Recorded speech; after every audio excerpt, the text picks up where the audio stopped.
So you're installing vinyl plank flooring. You've come across a giant vent in the middle of the floor. In this video, I'm going to walk you through step by step how to cut around a vent, get it nice and tight so you could get the vent cover on and move forward with the rest of the install. So check this out here. We've installed up to it.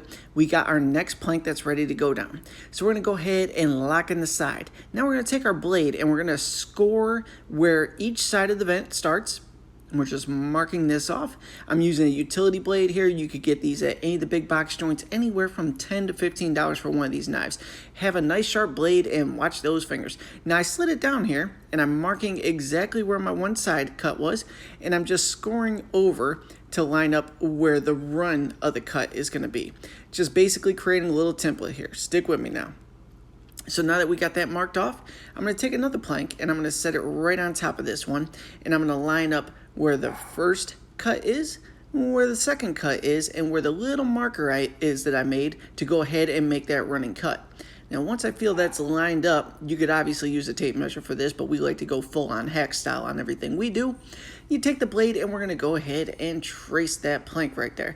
Just run it down 2, 3, 4, 5, 6, 7 times, whatever it takes to go ahead and get a good score in there. You'll get the feel for it and know what's going to be best. Usually 3 times is enough though. We're going for 4, it looks like, on this one. Maybe even 5. Nah, 4. We're good. All right, so we're going to take that top plank off now. Get that out of the picture. We don't need that anymore at the moment. Now we're going to slowly bend the plank back and forth. That's the beauty of vinyl plank flooring. You don't need any fancy saws or anything. Just a blade, a hammer, maybe some snips and a pair of pliers to make those intricate cuts, and that's it.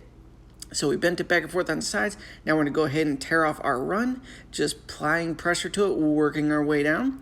Look at this. Oh, that was so easy there. We're going to take our blade and we're just going to score through the back of it. Get that out of the way.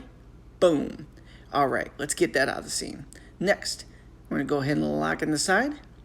Make sure everything lines up well. If you notice that you have a little bit too much hanging over or whatever, just pop it back out, shave it down. You can take a little pair of pliers to, peel it off from there, but that's all there is to it on the first shot. Now let's go ahead and finish wrapping this deal though, so you know what the full install looks like. We're going to jump to the next row here. We're going to go ahead and get some of these staples that we missed. Oh my goodness, there were so many staples in this floor. Now we're going to line up the sides here. Drop it down. Same exact scenario. We're going to go ahead and take our blade. We're going to score the side of this, basically marking that off. And then that long run there, we're going to go ahead and run our blade down that as well. Now, use a straight edge if you're new to this. We've done this a few times, so we just like to do a freestyle cut. I'm just going to go ahead and score that once, then follow up with the twice. Keep a nice steady hand. Don't slip and cut yourself. Boom. Now we're going to go ahead and pop off of it. Make sure those 2 cuts are lining up. All right, we're good. Same thing as round 1. Bend it back and forth. Don't get all aggressive and tough guy on this stuff. Just nice and easy. And then that pressure will cause it to snap. Take your blade, run it down that plank. Good there. Get that out of the way. Let's lock in the next one. And then we're going to do the finale to go ahead and tie all of these together. So line it up in the side, then go on the running plank there. Gonna go ahead and get a little dummy plank in play. I'm not even using a dummy plank. Do not do what I'm doing in this video. I am a professional. You should always have a little tapping block or a dummy plank on there that you hit with the hammer, so everything's good. Now, let's go ahead and throw the last plank in the scene here. Get you a better view of everything. All right, check that out. We gotta get that last little corner piece. So we're gonna go ahead and grab one full plank. Look at that pile we got right there. We're just ready to slap some planks, make that money today. Lock in the side, basically just lining it up, really.